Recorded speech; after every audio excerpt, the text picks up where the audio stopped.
In this module, we will talk about the antifoams and their role in the fermentation medium. Just to recall that previous module, when we talk about the antifoam while designing a fermenter, at that time we discussed about what are the factors that affect on the foam formation. At that level, we discussed the antifoam with respect to the fermenter design. But here we will talk about if the process is maintained in such a way that the foam has to produce, and then what are the factors in which there is the more chance of foam formation. So during the fermentation process, either the foam formation rate is increased or decreased during the fermentation process, and what are the factors? Either the foam formation is a uniform production during the fermentation process. So in this module, we will talk about all those factors here. So as we have already talked about that most of the microbiological process, foaming is a problem due to the component of the medium or some other factors produced by the microorganism.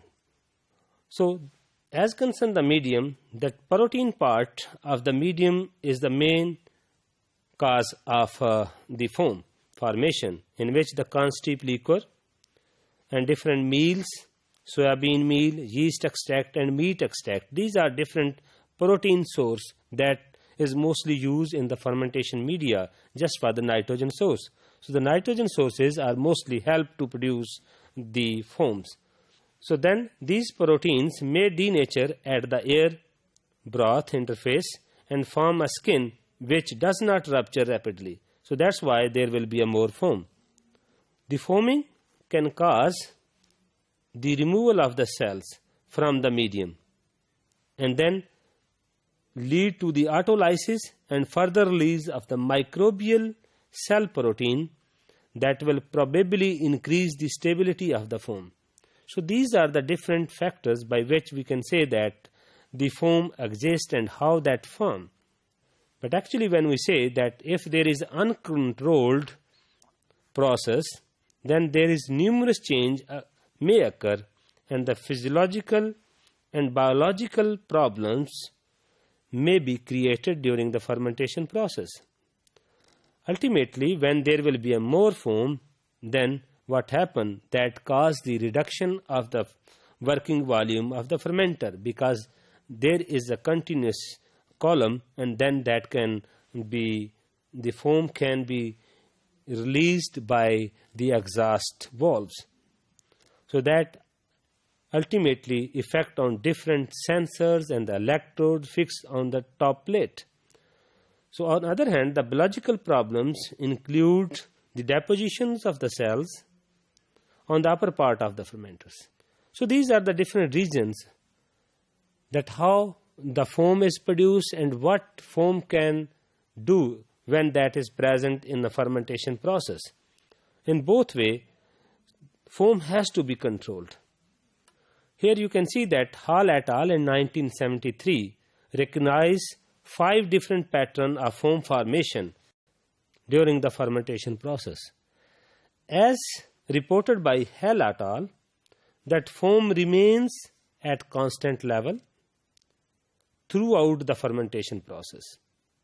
Initially, it is due to the medium, and then it is later due to the microbial activity. It is the first case. In second case, a steady fall in the foaming during the early part of the fermentation, after which it remains constant.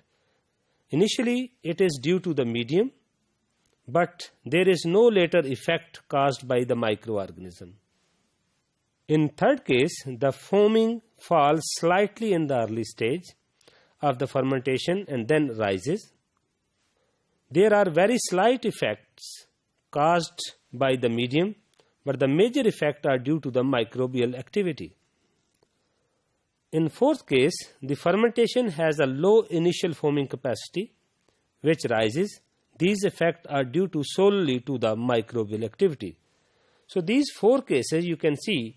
In first case, that is mostly with the both due to the medium as well as to the microbial activity, and then both on, and then the medium activity is decreased, and then there is a microbial activity toward the foam formation increased. So these are the different 4, and then you can see here concern that on a 5th pattern, the more complex foaming pattern during the fermentation, which may be the combination of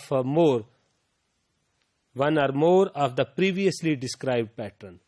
So if we say that the medium, and on the other hand the microbial activity, on the other hand there is the role of aeration, agitation. So these are the different 5 patterns by which the foam can produce into the fermentation media. So while controlling the fermentation process, we have to keep in mind these 5 patterns of foam formation just to control the foam.